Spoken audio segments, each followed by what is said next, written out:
Okay, I want you to picture a timeline.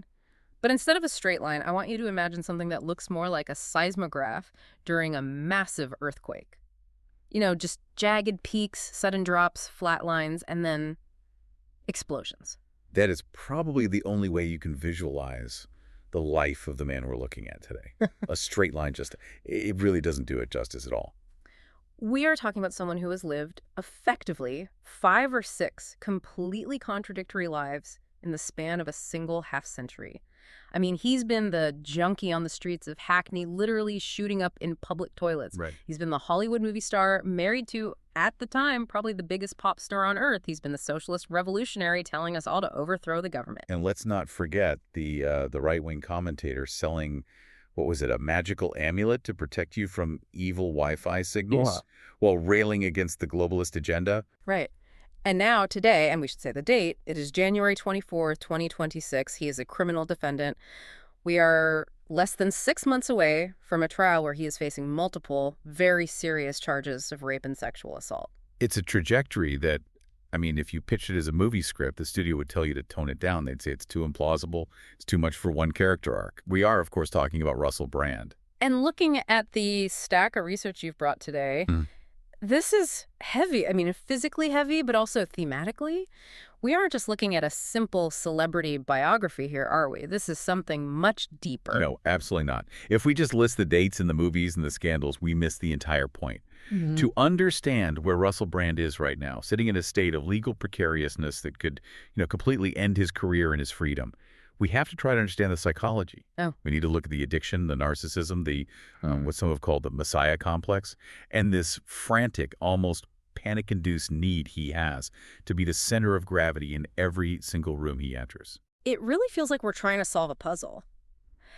How does the guy from Forgetting Sarah Marshall, that lovable, goofy, almost philosophical rock star, how does that guy end up being a darling of the alt-right and a #MeToo defendant facing serious prison time? Exactly. That is the mission for this deep dive. And to solve that puzzle, we have to, for a moment, ignore the headlines. We need to strip away the fame and the noise and go right back to the source code. Back to the beginning. We need to go to Essex in the mid-1970s. The origin story. The origin story. Russell Edward Brand, born June 1975 in Grays, Essex. Now, do you know much about Grays? Not really, no. I'm picturing industrial, working class, maybe a bit gray by nature as well as by name. That's a pretty good guess. Very much so. It's on the Thames estuary. It's gritty. It's not the polished Richard Curtis version of London that people see in the movies. Right. And Russell is the only child of Barbara and Ronald Brand. Yeah. But using the term parents sort of implies a unit, Yeah. And that unit detonated almost immediately. They separated when Russell was just 6 months old. 6 months. So he has barely a memory of them together. He has none. Absolutely none. He is raised entirely by his mother, Barbara. And this relationship, look, in psychology, we talk about attachment styles, and the bond between Russell and his mother isn't just close. It's intense. It is the defining architecture of his entire emotional life. Why? What drove that? Was she just naturally overprotective, or was there something else at play? It was circumstance.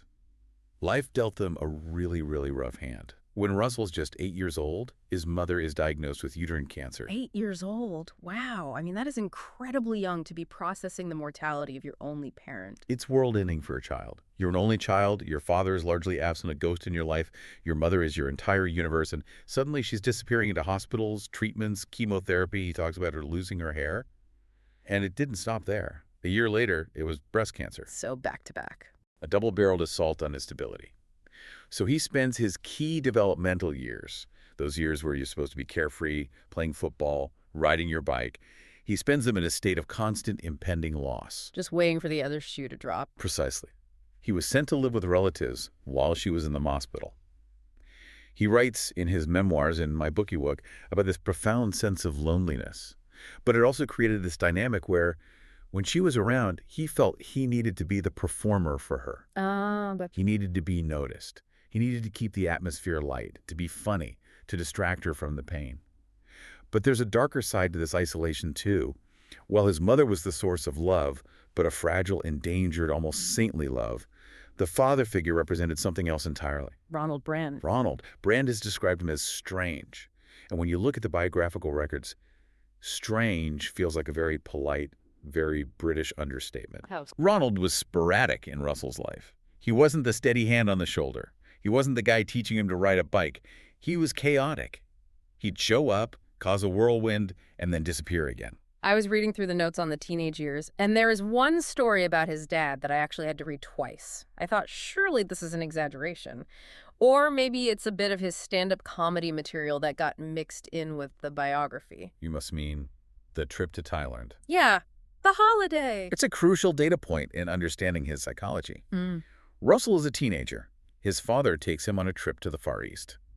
Now, usually that's a bonding experience, right? You see temples, you go to the beach, maybe you try some spicy food. Sure, a father-son trip. Ronald Brand, however, decides that this is the perfect time to introduce his son to the world of transactional sex. He took him to prostitutes. He took him to brothels in Thailand. He actively facilitated visits to sex workers for his teenage son. Okay, we have to pause there for a second. We have to really sit with that. Think about the message that sends to a developing adolescent brain. You have the mother, who is saintly but sick, untouchable in a way, almost holy in her suffering. And then you have the father introducing you to sex, but not intimate sex, not relational sex, transactional sex. Women as commodities. Women as something you buy on holiday. It completely bifurcates his view of women from the very beginning. And this is something we see play out in his behavior for the next 30 years. Women are either the mother figures to be worshipped, idealized, and protected, or they are objects for consumption for his pleasure. There is very, very little middle ground in his early life. It just warps the entire understanding of intimacy before he's even had a chance to form it properly. And that idea of consumption started early, and not just with women. We have to talk about the substances, because the addiction narrative starts way, way before the fame. It does. Brand speaks constantly about the void. It's a central theme in all of his books. He describes having this howling emptiness inside him. At 14, it first manifested as bulimia nervosa. Which is statistically quite rare for boys, isn't it? Especially in the late 80s in Essex. That wouldn't have been something people understood at all. It's much less common, yes. But bulimia is often about control. When your world feels completely out of control, like when your mother is dying of cancer and your dad is who he is, you control what you can. And what you can control is your own body. It's a coping mechanism. A deeply destructive one. By 16, he leaves home. He has a massive falling out with his mother's new partner. And once he is out of that house, the brakes just come off entirely. What was the progression? Was it a slow burn or did it happen fast? It was a forest fire. It started with cannabis, which is common enough, but then it was amphetamines, LSD, ecstasy, and then the ultimate anesthetic, heroin. Heroin is a different beast, isn't it? That's not a party drug. That's a check out of reality drug. That's for numbing something profound. Exactly. It's a painkiller, emotional and physical. But here is the central paradox of Russell Brand that we see from the very beginning. Despite all this, the chaotic home life, the bulimia, the spiraling drug use, he wasn't just a burnout sitting on a park bench. He had this immense drive. He got into the Italia Conti Academy of Theater Arts, which is a very prestigious drama school. It's a huge deal. So that's the confusing part. He has this immense, undeniable talent. He has a charisma that can get him into the most exclusive rooms. But, and here's the pattern we're going to see again and again today, once he gets into the institution, he seems to have a compulsion to blow it up from the inside. He creates the chaos he says he hates. He lasted 1 year in Italia Conti. He was funded by the Essex County Council. This was public money. And he got expelled for illegal drug use and essentially never showing up for class. Just threw it away. Threw it away. There's a story from around this time of him smashing a glass over his own head during an audition. He smashed a glass over his own head. Why? To get a reaction. To shock the casting directors, to be memorable. See, that sounds, I don't want to play armchair psychologist too much, but that sounds like someone screaming, look at me, even if it's because I'm bleeding. That is the Russell Brand currency. Attention. Good attention, bad attention. It doesn't matter. As long as the camera's on him. As long as he is the focal point of the room. And nowhere is this clearer than his first big break in media, the MTV years. Okay, so this is the early 2000s, right? The golden age of MTV in the UK. Right. He gets himself hired as a video journalist for MTV UK. This is a dream gig for a young guy. You travel, you interview bands, you get paid to be cool. But Russell, he isn't there to interview bands. He is there to be Russell Brand. The job is secondary. And then we get to September 12, 2001. The day after 9/11. The world is, I mean, if you were alive then, you remember the atmosphere. It was heavy, it was silent, everyone was in mourning. It felt like the world had stopped turning. It was the most somber, surreal day in modern media history. No one knew what to say or how to act, and Russell Brand shows up to the MTV studios dressed as Osama bin Laden. No, you're kidding. Not kidding. Yeah. That is what happened. What was the joke? What was the thought process there? I can't even fathom it. That's just it. There wasn't a joke in the traditional sense. It was pure, unadulterated provocation. He walked in dressed as the man who had just orchestrated the murder of thousands of people, and, just to add a little cherry on top, he brought his drug dealer with him to the studio. He brought his dealer to work. To show off. Yeah. To impress him. That is. It's almost pathologically self-destructive. It's like he was daring them, begging them to fire him. And they did, of course. Yeah. 2 days later, he was gone. But think about the level of narcissism required for that act. The entire world is looking at New York, grieving. And Russell Brand's first thought is, how can I make this moment about me? How can I be the most shocking thing in this room? I'll become the villain. Exactly. And this sets the stage for everything that follows. He gets fired, yes. But in the twisted logic of celebrity culture, it didn't kill his career. It actually gave him an edge. It made him dangerous. It's the classic failing upwards. Failing upwards. Because right after MTV kicks him out, he lands in the orbit of another cultural juggernaut of that era, Big Brother. Big Brother's Big Mouth. Oh, I remember this show. It was absolute unhinged chaos. It was the perfect container for his particular brand of madness. It was live TV. It was late at night. The audience was usually drunk. The guests were trashy reality stars. And in the middle of it all, there's Russell with the gothic back-combed hair, the eyeliner, the skinny jeans. Speaking in this weirdly Victorian, Dickensian vernacular. Exactly. Treacle-voiced, I think the critics called him. He used words like paradigm and juxtaposition while talking about, people having sex in a hot tub on TV. He turned hosting into performance art. He wasn't just introducing clips. He was dissecting the human condition, flirting with everyone in the room, jumping on the furniture. He was electric. And this is where the brand persona really crystallizes. The intelligent fool, the eloquent junkie. He was impossible to ignore. And it worked. It worked so well that Hollywood came calling. It was a ridiculously rapid ascent. One minute he's on E4 in the UK, the next minute Judd Apatow casts him in the Sen, forgetting Sarah Marshall. And this is 2008. 2008. And here's a fascinating detail from the production notes of that film. The character he played, Aldous Snow. Originally, that character was written as an author, a literary figure. Really? Not a rock star? No. But then Russell walked into the audition, and he was just him. He was so overwhelming, so specific in his energy and his look that they rewrote the entire role around him. They changed Aldous Snow from an author to a rock star because Russell Brand is a rock star without a band. He played the part he was born to play, the hedonist, the sexual gladiator, as he called himself. He used that exact phrase in his autobiography, My Bookywuk. And in 2008, the world absolutely ate it up. He stole the movie. He got a spin-off, Get Him to the Greek. He hosted the MTV VMAs in 2008 and again in 2009. He was voicing Dr. Nefario in Despicable Me. He was suddenly the biggest British export since, I don't know, the Beatles in terms of sheer ubiquity. But while his career is exploding in America, back home in the UK, that dangerous edge that got him fired from MTV, it hasn't gone away. It's just been waiting for a moment. It was a ticking bomb. In October 2008, on a pre-recorded BBC Radio 2 show, it went off spectacularly. We're talking about Saxgate. Saxgate. This is a pivotal moment in our deep dive.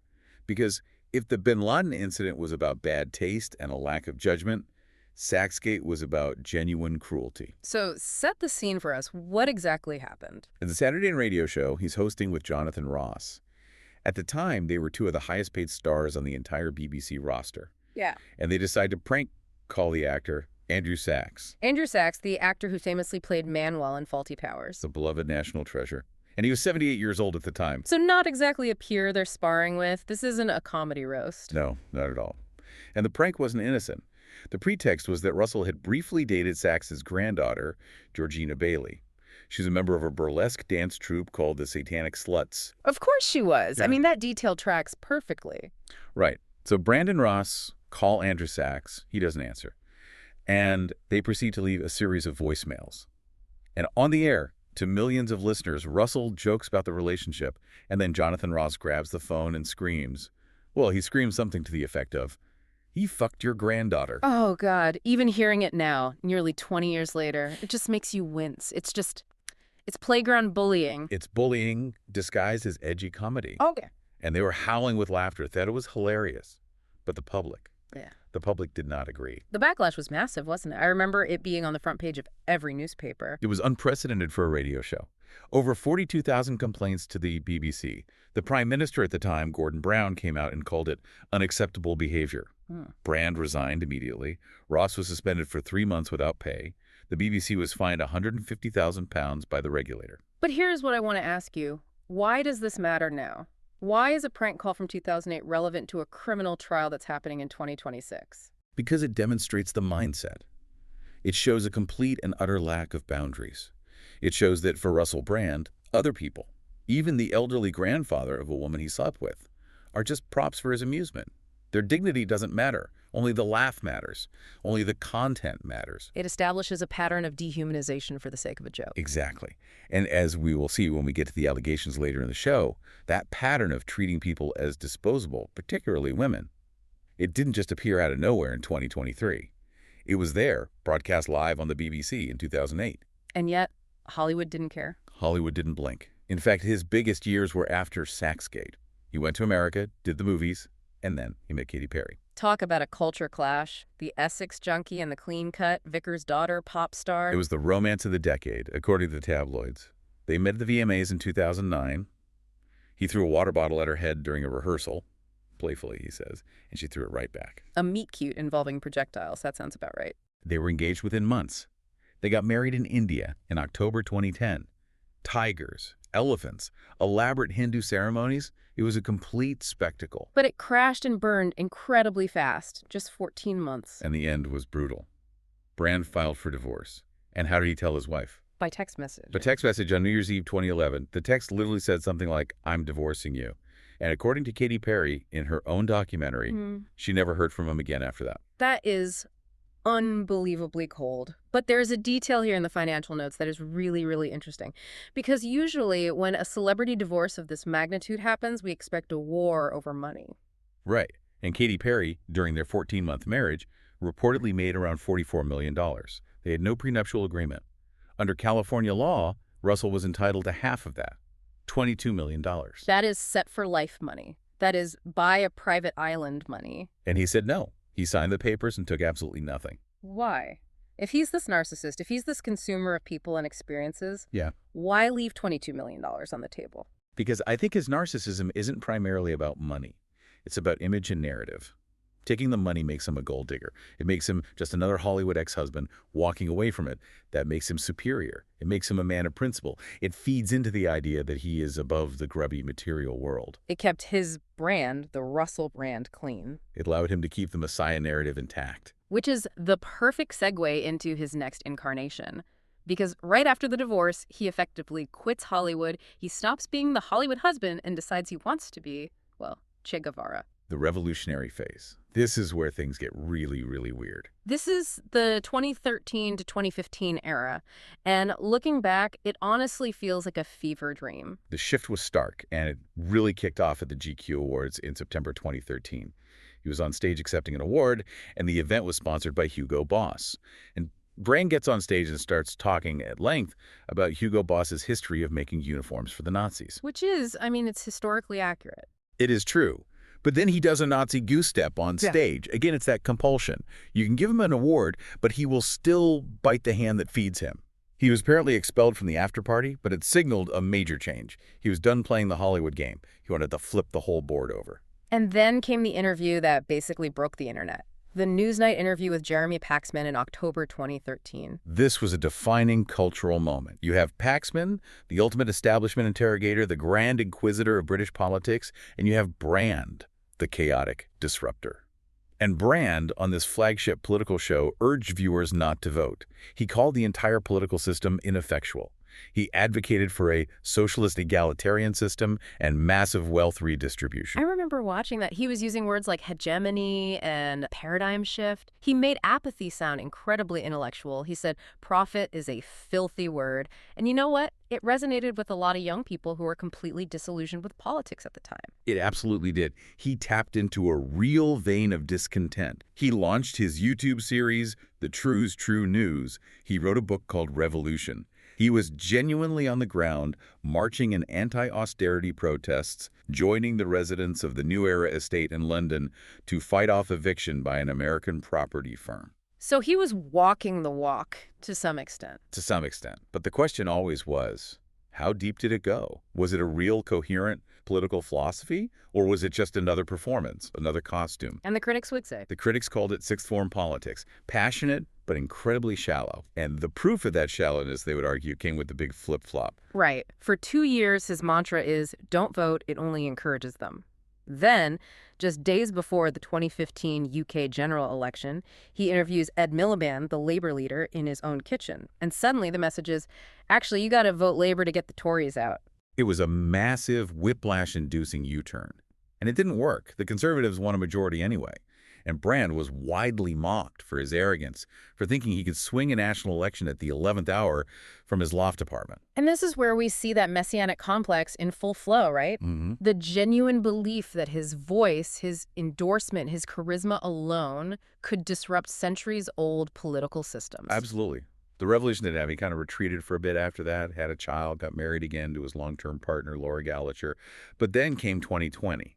And if the first major pivot was to the hard left, the second pivot was, well, it's complicated. The COVID-19 pandemic was the catalyst for so much change, and it seems like it was for him too. This is part 4 of our timeline, the rightward turn in the world of conspiracy. When the world went into lockdown, Brand's content shifted dramatically. He moved away from talking about socialist redistribution and toward libertarian anti-globalism. The themes became very, very specific. Vaccine skepticism, the Great Reset, the idea that global elites at the World Economic Forum were using the pandemic to institute a new form of totalitarian control grid. And as his themes changed, his platform had to change too. Yeah. In September 2022, YouTube struck one of his videos for medical misinformation and demonetized his channel. So what did he do? He moved his primary operation over to Rumble. Rumble, the video platform that famously touts absolute free speech and is a haven for right-wing commentators and people deplatformed from YouTube. He launched his show Stay Free there. And this is where the audience capture argument really comes into play. He started attracting a very, very different crowd. He went from being the darling of the Occupy movement to, well, the darling of a significant portion of the Magie movement. He endorsed Robert F. Kennedy Jr. for U.S. president. He performed at his campaign events. He then attended the Republican National Convention in July 2024, and by 2025, he was a speaker at Turning Point USA's America Fest. Okay, just think about that journey for a second. From telling people to vote for Jeremy Corbyn's Labor Party to speaking at a Turning Point USA event. That is one of the wildest political swings you could possibly imagine. It is. But if you look for the common thread, it's always anti-establishment. Whether the establishment is the Tory government in the UK or the globalist elite and Big Pharma, Brand always positions himself as the outsider, the rebel, speaking truth to power. He just fundamentally changed who he defined as the power. Although there is a bit of a contradiction there when you look at the commercial side of things. We have to talk about the magical amulet. Ah, yes. The magical amulet of 2024. It's an important footnote. Just say those words again. A magical amulet. He promoted on his show a magical amulet that he claimed could protect people from evil energies and Wi-Fi signals. Which, just to be crystal clear for you listening, has zero scientific backing whatsoever. Absolute zero. It's a piece of jewelry. But it highlights the central tension. He rails against elites exploiting ordinary people, but then he sells what is effectively a magical charm to his followers to protect them from invisible enemies that he's helped convince them are real. It's the behavior of a guru, not an activist. And he found some very powerful allies on this new path. Elon Musk, for example, publicly defended Brand on X, calling him more balanced and interesting than the mainstream media. Which brings us to the most recent layer of this incredibly complex persona, the spiritual evolution. Because while all this political shifting was happening, Brand was also undergoing a very public religious transformation. He has always been a seeker. We know that. He's talked his whole life about the void inside him. He has diagnoses for ADHD and bipolar disorder, a history of self-harm. He's openly discussed how he tried to fill that void with drugs, then with sex, then with fame. And then he tried to fill it with spirituality. For a long time, it was Eastern philosophy, Buddhism, Hare Krishna chanting, transcendental meditation. He credited TM with his recovery. He wrote the book Recovery, which is basically the 12-step program filtered through his own unique lens. But in 2024, there was a very specific, very public shift to Christianity. And not just a quiet internal shift. Oh, no, a very public one. In April 2024, he announced he was being baptized in the River Thames. And the person baptizing him? Bear Grylls. You could not write it. The celebrity survivalist TV star baptizing the former rock star comedian in the murky waters of the Thames. It's cinematic. You can see the drone shot now, can't you? The sweeping music. And now his rhetoric is filled with talk of Christ consciousness and reciting the Lord's Prayer daily. He posts these very earnest videos of himself praying. But here is the cynical question, and I think we have to ask it. The timing. The timing is suspicious. It's what makes people suspicious. This very public conversion, or at least the public intensification of it, coincides almost perfectly with the escalation of his legal troubles. It conveniently frames his entire narrative around redemption. It allows him to say, the old Russell was a sinner, but the new Russell is born again. That was the past. I am a new man now. Judge me for who I am today. It's a powerful defense mechanism. It is. It's the ultimate get-out-of-jail-free card, spiritually speaking. But whether it works in a court of law, that brings us to the most serious and consequential part of this deep dive, the allegations and the criminal charges. This is part 6, and we need to be very precise with the timeline here because the legal situation has escalated significantly over the last 2.5 years. It really blew open in September 2023. This was the result of a long joint investigation by the Sunday Times, The Times, and Channel 4's dispatches. They released a documentary called Russell Brand, in plain sight. The title itself is chilling because, as we're about to discuss, a lot of this was seemingly happening in plain sight.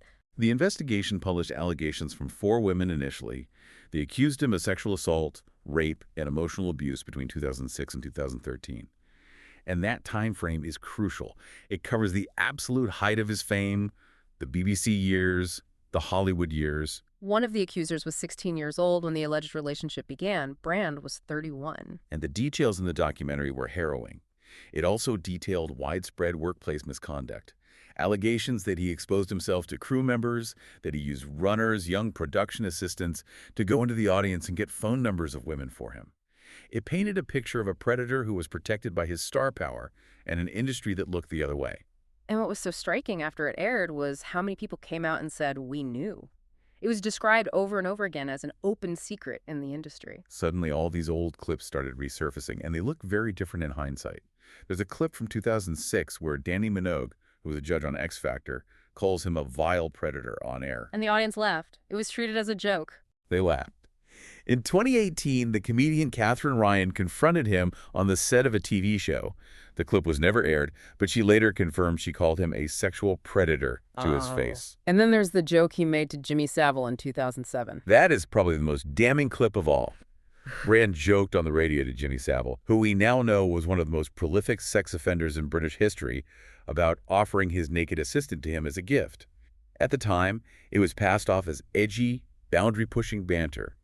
Now it reads as a horrifying glimpse into a culture of complicity, a boys' club where women were seen as currency. So the allegations drop in September 2023.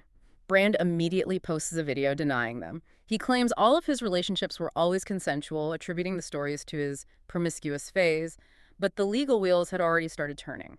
Slowly at first, and then all at once. In November 2023, he was questioned by the police under caution. Then there was a long period of investigation, and then in April 2025, the hammer dropped. The Metropolitan Police officially charged Russell Brand with rape, sexual assault, and indecent assault. And these charges relate to incidents between 1999 and 2005. And you have to note the dates there. These formal charges go back even further than the Sunday Times investigation. We are now talking about the pre-fame and early fame era. This isn't just about his behavior at the height of his Hollywood power. And it's not just criminal charges. There are civil suits, too. In November 2023, a lawsuit was filed in New York under the Adult Survivors Act. A woman who worked as an extra on the set of the movie Arthur in 2010 accused him of sexual assault on set. And she also named Warner Bros. As a defendant for negligence, claiming they knew about his behavior and enabled it. That drags the studios themselves into the fight. And then we fast forward to very recently, December 2025, just last month. The Crown Prosecution Service authorized 2 further charges against him, another count of rape and another count of sexual assault relating to 2 additional women. So the legal net has widened considerably. As we sit here today, January 24, 2026, the situation is this. Brand has pleaded not guilty to all charges. He is currently out on bail, and the trial is set to begin on June 16, 2026. His defense strategy seems to be twofold. In the courtroom, it will likely be a case of consent versus non-consent. But in the court of public opinion, on his Rumble channel, on social media, his defense is conspiracy. Exactly. He frames the charges as a coordinated attack by the establishment to silence a dissenting voice. He argues that because he spoke out against Big Pharma or the mainstream media or the government, they are now trying to destroy him. It's a narrative that resonates very deeply with his new fan base. So we have these 2 completely parallel realities being constructed. In one, he is a criminal defendant facing serious prison time for alleged sex crimes against multiple women. In the other, he is a political martyr, a truth teller being persecuted by the deep state. And the collision course for those 2 realities is set for June. It is the ultimate test of his ability to control the narrative. He has spent his entire life reinventing himself, addict to star, star to activist, activist to guru. But a criminal trial is one of the few places where you cannot just talk your way out of things with flowery language and charisma. It deals in evidence, testimony, and facts. So when we zoom out, what does this all mean? When you look at the entire arc of Russell Brand, what is the big takeaway? I think it's a profound tragedy of talent and ego. He is undeniably brilliant, charismatic, and quick-witted. But there is this destructive force, this deep-seated need to push every boundary, to consume, to be the center of the universe that seems to undermine and poison everything he builds. He builds it up just to tear it down. Again and again, he went from being the ultimate outsider to the ultimate insider, then rejected it all to become a revolutionary. And now he is an outsider again, but in the most perilous way imaginable. It also says so much about the changing media landscape. 20 years ago, if you were canceled by the mainstream media and the BBC, you were done. Your career was over. Today, Brand has built an alternative ecosystem. He has millions of followers who don't trust the Sunday Times or the BBC. He can continue to broadcast, make money, and to plead his case directly to his audience right up until the courtroom door closes. That is the Brand phenomenon in a nutshell. He has insulated himself from traditional forms of shame and accountability. But the law is the one institution that still operates outside of that bubble. You can't Rumble stream your way out of a jury verdict. And that really brings us to our final thought. Russell Brand has spent his entire life obsessed with the idea of freedom. Freedom from addiction, freedom of speech, freedom from the matrix or the political establishment. But as we approach June 2026, the concept of freedom has become very small and very, very concrete. It's no longer about philosophical liberty. It is about whether he will be allowed to walk out of a courtroom and go home at the end of the day. Can a man who has successfully monetized every single aspect of his life, his drug use, his sex life, his politics, even his recovery and his faith, can that man survive the judgment of a court of law? That is the question we will all be watching answered in just a few months. Listeners, we encourage you to look at the sources we've referenced today. Decide for yourself where the performance ends and the person begins. Because with Russell Brand, that line has always been incredibly blurry. Thanks for diving deep with us. We'll see you next time.